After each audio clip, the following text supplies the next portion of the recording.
Ahí empezamos a grabar esta clase. Después, una vez que están grabadas, las subimos a YouTube y yo les paso para que lo puedan bajar.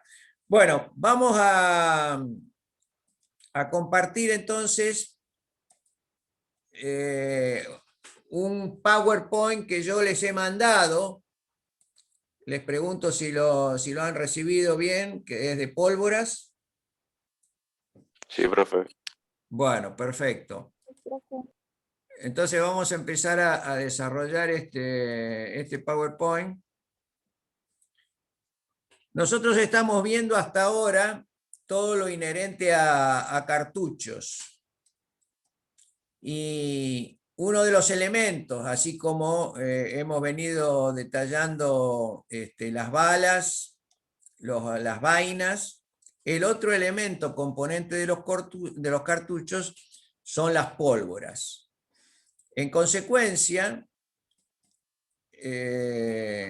lo que vamos a desarrollar hoy son las pólvoras y después vamos a volver al PowerPoint de cartuchos porque me interesa que veamos allí las normas de fabricaciones militares en donde se desarrollan todas las características de vainas, de balas, de cartuchos y de las pólvoras. Bueno, lo primero que vamos a decir entonces en el desarrollo de este PowerPoint es que la celulosa es la materia prima de las pólvoras. Pero la celulosa es un producto natural, es decir, que puede obtenerse de la corteza de los árboles, por ejemplo, y a partir de allí un proceso químico nos lleva a un componente que es tanto de las pólvoras como de varios materiales industriales. Por ejemplo, las pinturas.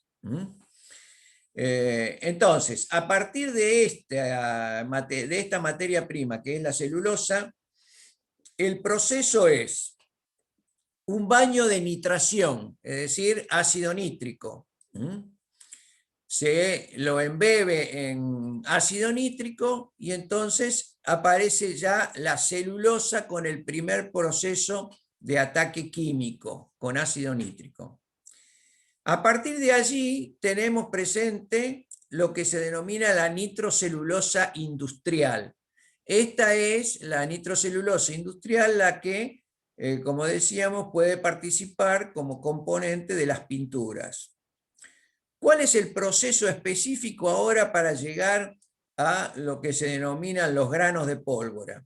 Bueno, en primer lugar, un proceso de gelatinización, es decir, darle un aspecto con un terminado como si fuera de una membrana córnea, ¿no es cierto? Cuestión de que vaya teniendo una solidificación, pero con un material totalmente flexible. Esa es la gelatinización. Luego, la estabilización. Es decir, para impedir de que haya una reversión química, es decir, que no se destruya, ¿no es cierto?, y vuelva otra vez hacia atrás el ataque ese del ácido nítrico sobre la celulosa. Y finalmente el extrudado, que es darle la forma a lo que va a dar paso como denominación de los granos de pólvora. Vamos a ver el detalle de este proceso. En primer lugar, la gelatinización. Consiste en la transformación de la nitrocelulosa, que habíamos dicho que ya es un elemento de participación en procesos industriales, mediante solventes. ¿En qué se transforma? Bueno, se transforma luego de este proceso de gelatinización, la nitrocelulosa, en una sustancia homogénea, dura, elástica, es decir, con consistencia, pero elástica, ¿no es cierto?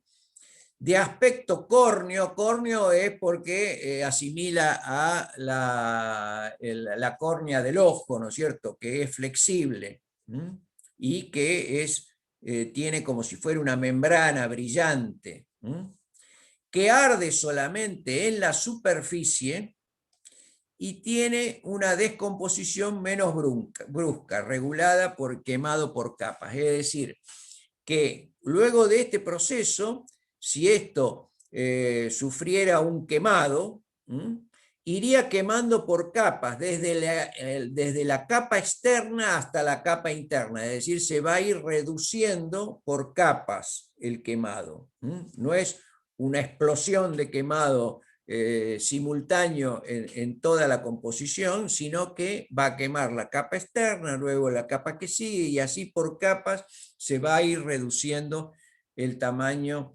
de la materia.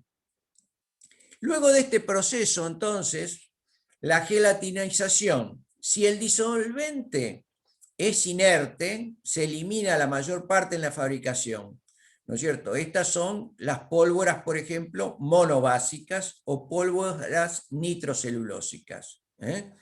Son las pólvoras de uso más viejo en lo que sería la composición de las pólvoras que contienen los cartuchos. Estos gelatinizantes, por ejemplo, son el alcohol o éter. Mediante alcohol o éter se lleva adelante este proceso de gelatinización y se elimina durante este mismo proceso, es decir, no queda como un elemento suelto, como un elemento que no esté formando parte de la mezcla, sino que está totalmente incorporado. Y entonces da paso, Profe, ¿sí? Sí, ¿qué ¿quién quiere me decir habla? disolvente inerte? ¿Qué quiere Solvente decir disolvente inerte? inerte, es decir, que no tiene una participación en sí misma, sino que forma parte del proceso, pero después se disuelve en lo que es la masa, queda disuelta totalmente. Este es el caso del alcohol o el éter.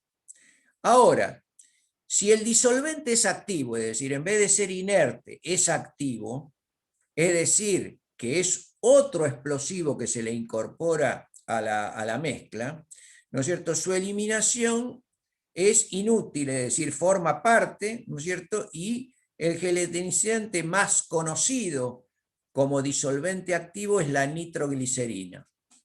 Entonces, esto nos da paso a las pólvoras bibásicas o pólvoras a base de la nitrocelulosa más la nitroglicerina, que son las de tipo B de la Dirección General de Fabricaciones Militares, cartuchos de última generación.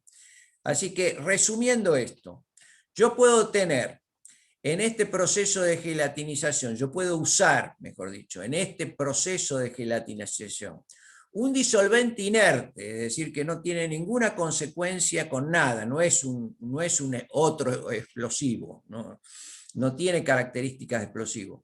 Y lo que hace es disolverse, ¿no es cierto?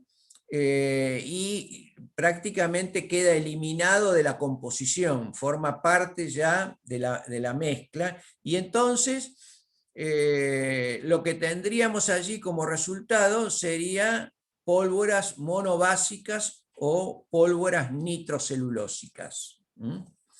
Y si el disolvente es activo, es decir, que es otro explosivo, como el caso de la nitroglicerina, bueno, entonces ya estamos hablando de una pólvora que tiene dos bases, una de base nitrocelulósica y otra de nitroglicerina, es decir, son dos componentes que están formando parte de la mezcla.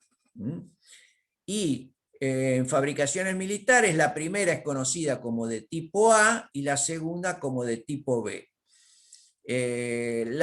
Por ejemplo, en el cartucho 9 milímetros, los cartuchos que se fabricaron hasta los años anteriores a los años 70, bueno, son todos de pólvoras monobásicas. Y a partir de los años 70, que se empieza a utilizar las pólvoras bibásicas en realidad ya existían, pero no para los cartuchos de armas portátiles, sino que se utilizaba, por ejemplo, para cañones de artillería, es decir, para proyectiles de artillería de mayor tamaño.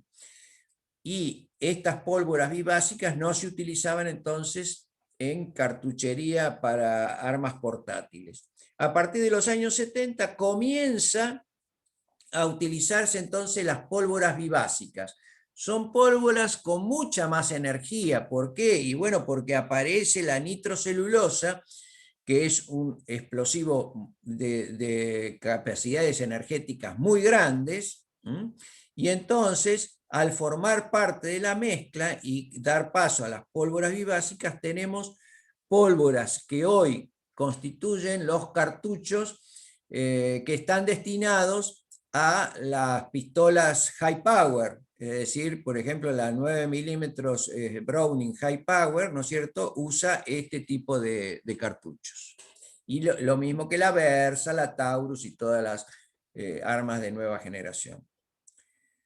Bueno, ¿hay alguna duda, Facundo? ¿Duda? No, profe. Bueno, seguimos adelante. Luego habíamos dicho que había un segundo proceso que seguía al de gelatinización, y era el proceso de estabilización. ¿Qué pasaba? El primer paso habíamos dicho que era embeber a la celulosa en un baño de ácido nítrico. Ahora bien, la nitrocelulosa, que recibe el nombre de éter nítrico, es un producto inestable. El mero contacto con el aire húmedo basta para iniciar un proceso de saponificación muy lenta con formación de vestigios de ácido nítrico. Es decir, es una reversión. Ese baño que había sido incorporado totalmente el ácido nítrico y embebido por la celulosa y daba paso a la nitrocelulosa, ¿no es cierto? Bueno, ahora podría llegar a revertirse, es decir, estacionada en un lugar húmedo, ¿no es cierto? Podría llegar a revertirse y separarse el componente del ácido nítrico de lo que es el resto de la masa. Esta reacción acelera con el tiempo y puede volverse violenta, de allí la necesidad de incorporar a la pólvora un cuerpo capaz de destruir o por lo menos demorar la acción nefasta de los ácidos a medida que se van formando. Es una acción estabilizante, es decir, impide que haya una reversión del proceso químico y que el proceso químico pueda seguir adelante sin descomposición. Bueno, el cuerpo protector se llama estabilizante, y ciertos estabilizantes pueden poseer además propiedades gelatinizantes, es decir, que la fase 1, que era gelatinización, y la fase 2, estabilización, se hacen con el mismo componente. En el caso más conocido, por ejemplo, es un componente denominado centralita, que actúa casualmente como gelatinizante y estabilizante. Segunda etapa entonces concluida, estabilización. Vamos a la tercera etapa. La tercera etapa es, teniendo ya una masa, como decíamos, elástica, que si le acercamos una llama para que se produzca el quemado, se va a producir el quemado, pero por capas, reduciéndose el tamaño. Habiendo estabilizado esa mezcla, nos queda ahora darle la forma final a lo que se denominan los granos de pólvora, que son la partícula más pequeña que vamos a encontrar en una mezcla, en una cantidad de pólvora determinada, como si fuera un polvo. Los estabilizantes puros más importantes hasta acá, diríamos que es la difenilamina, especial para la nitrocelulosa, la arcadita y la estabilita. Los estabilizantes que además tienen propiedades gelatinizantes son la centralita y los uretanos. Esto es como información general para que en algún momento si se menciona alguna de estas cosas, como es la difenilamina. Por ejemplo, la difenilamina ustedes a lo mejor la van a escuchar nombrar en algún momento, porque la difenilamina es casualmente un elemento que sirve como reactivo para determinar si en un residuo de algo que podamos haber levantado, ya sea en la mano de una persona, o en el suelo, o en un arma, ¿no es cierto?, nos permite ver que hay residuos nítricos. Bueno, los estabilizantes y finalmente los gelatinizantes puros pueden ser ésteres ftálicos como el estalato de dibuteno, el diamílico y el alcanfor. Esto es a modo de conocimiento general. Vamos a ver ahora el tema de las definiciones en el marco de lo que son las pólvoras. Se conoce como bajo explosivo aquella sustancia cuya descomposición involucra una combustión rápida que se inicia fácilmente por calor directo o llama y continúa como una onda térmica cuyas velocidades es apreciablemente menor que la del sonido, es decir, menor a 331 metros por segundo. Es decir, el bajo explosivo es básicamente la pólvora que va a estar contenida en la vaina de un cartucho. Es decir, es de una combustión rápida, una vez que inicia el quemado, que inicia la combustión, se produce rápidamente esa combustión, por supuesto que no es total, van a quedar granos sin terminar la combustión, ¿no es cierto?, que han reducido su tamaño, pero no han terminado la combustión, y podríamos decir que la propagación del quemado de un grano al grano que está contiguo, ¿no es cierto?, es mediante una onda térmica que se denomina, es decir, una onda de calor, ¿no es cierto?, se va difundiendo ese calor a una velocidad inferior a la velocidad del sonido. ¿Cuál es la diferencia? Dejando de lado el bajo explosivo, pasamos al alto explosivo. Es una sustancia cuya reacción constituye una detonación. Es decir, mientras la primera, que es el bajo explosivo, lo que se produce es una combustión, y como esto podemos tener otros materiales en donde nosotros conocemos que producen también combustión. Por ejemplo, la madera. Si yo quemo madera o quemo carbón, se está produciendo una combustión, no se está produciendo una detonación, una explosión, se está produciendo simplemente una combustión. En cambio, en el alto explosivo lo que se produce es una explosión, una detonación, que es más fácilmente iniciada por un soplo o golpe. Es decir, mientras la primera necesitaba una llama, un calor muy profundo, muy fuerte, o una llama para que entre en combustión, esta necesita un golpe o un soplo.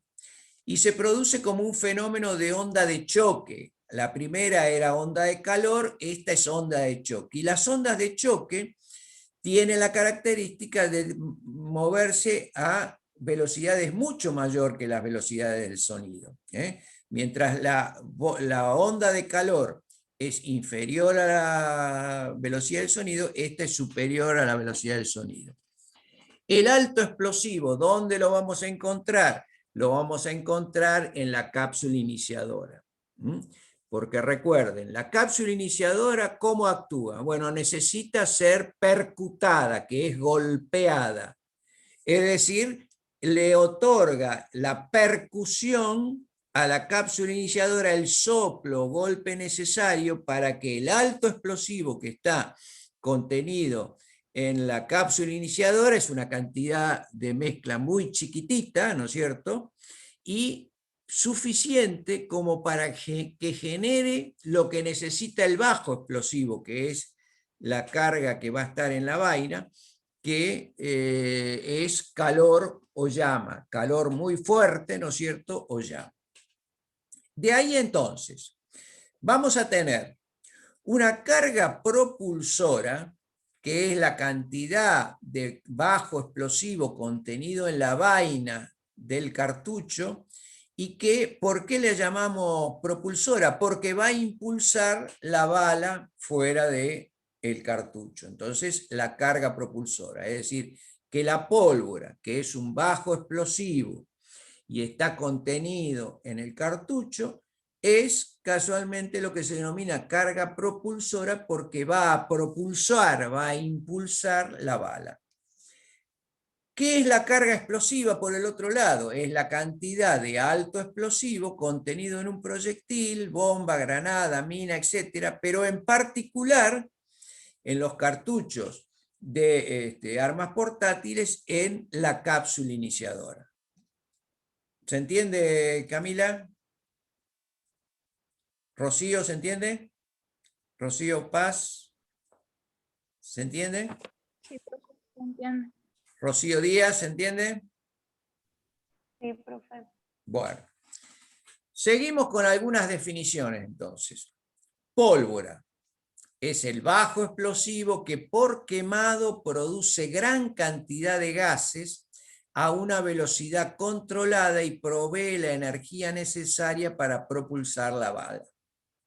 Es decir, que la pólvora, lo que comúnmente se conoce como pólvora, es un bajo explosivo que está contenido en las vainas de los cartuchos y que frente al acercársele una llama o un calor muy intenso, entra en combustión, entra en quemado. A una velocidad, ¿no es cierto?, como decíamos, de una onda de calor que está por debajo de lo que es la velocidad del sonido, pero que provee la energía necesaria para producir los gases que van a propulsar, van a impulsar la bala, van a lograr el desprendimiento de la bala. La pólvora negra es un bajo explosivo también que fue utilizado inicialmente. El primer descubrimiento de pólvoras, ¿no es cierto?, fue la pólvora negra. Luego dio paso a la pólvora blanca o la pólvora sin humo, ¿no es cierto?, que ya vamos a ver cuál es la referencia, que serían las pólvoras comunes de hoy. Pero ¿qué pasa? Es una mezcla entre nitrato de sodio, potasio, carbón vegetal y azufre. Y esta mezcla no es que haya dejado de utilizarse. Se utiliza, por ejemplo, en las mechas. Las mechas son los cordones que por donde va avanzando la onda de calor, el quemado de todo ese material, hasta llegar, por ejemplo, a una carga explosiva. Entonces, en los cordones se utiliza todavía la pólvora negra. ¿Por qué? Porque a su vez es un material muy estable que puede guardarse en depósito durante muchos años y no se produce ninguna desestabilización de esa mezcla. Bueno, a continuación de la pólvora negra, como decíamos, vinieron los desarrollos de la pólvora sin fogonazo o sin humo, o también llamada como pólvora blanca. Pólvora que al dispararse no produce iluminación, condición que raramente se consigue en forma total. Es decir, ustedes vieron que si vemos un disparo en la noche, vamos a ver ese fogonazo. Es decir, que el fogonazo no es que desaparezca totalmente, pero en este tipo de pólvoras, ¿no es cierto?, se disminuye notablemente la capacidad del fogonazo. Se adopta como tal la que produce la mínima cantidad de iluminación y humos, es decir, tiene que generar pocos humos a la salida, ¿no es cierto?, y una poca iluminación. El grano, finalmente, la definición de grano, es el nombre de un elemento aislado de la pólvora propulsora de escasas dimensiones. Puede presentarse de varias formas y ahora nos vamos a dedicar a ver esas distintas formas. Bueno, digamos que por la composición podríamos estar nosotros definiendo una mezcla explosiva en algunos casos, un explosivo químico y en otros compuestos explosivos. Por su empleo pueden estar los explosivos balísticos o propulsores, los explosivos rompedores o altos explosivos y los explosivos iniciadores. Es decir, que acá claramente nosotros vemos que hay dos empleos que son admisibles en el cartucho. Uno es el explosivo balístico propulsor, que sería la pólvora contenida dentro de la vaina, y que es un explosivo balístico o propulsor porque su función es propulsar, impulsar lo que es la bala. Por supuesto que hay otros propulsores, ¿no es cierto?, como de desarrollos de mucha más magnitud, como son los cohetes, ¿no es cierto? Los cohetes tienen una mezcla explosiva sólida que también cumple la función de propulsora, pero en el caso particular de los cartuchos serían propulsores de la bala. Y explosivos iniciadores es los que comienzan el proceso, que sería el caso de las cápsulas iniciadoras. Comienza el proceso mediante el impacto de la percusión sobre la cápsula, la explosión, la detonación del alto explosivo y la formación de una llama o calor muy intenso que hace llegar a la pólvora para la combustión. Los explosivos iniciadores se comportan entonces como un alto explosivo. Se denominan lacerantes, ¿por qué? Porque tienen gran sensibilidad, gran velocidad de detonación y escasa potencia. Es decir, es una potencia que está controlada, ¿no es cierto? Porque si no, explotaría todo, explotaría el cartucho completo. ¿Cuál es el más conocido? El fulminato de mercurio. ¿Y cómo está compuesto? Bueno, mezclado con sustancias oxidantes como el clorato o el nitrato de potasio. Todas estas cuestiones, ¿no es cierto?, son informativas, y es interesante que ustedes las tengan a mano por si en algún momento resulta necesario alguna consulta. Sustancias reguladoras de la combustión o reductoras como el sulfuro de antimonio o el sulfocianuro. Acá fíjense que empiezan a aparecer algunas palabras que después las vamos a seguir usando, como el antimonio, porque el antimonio está presente en los residuos de un disparo de arma de fuego, siempre está presente el antimonio.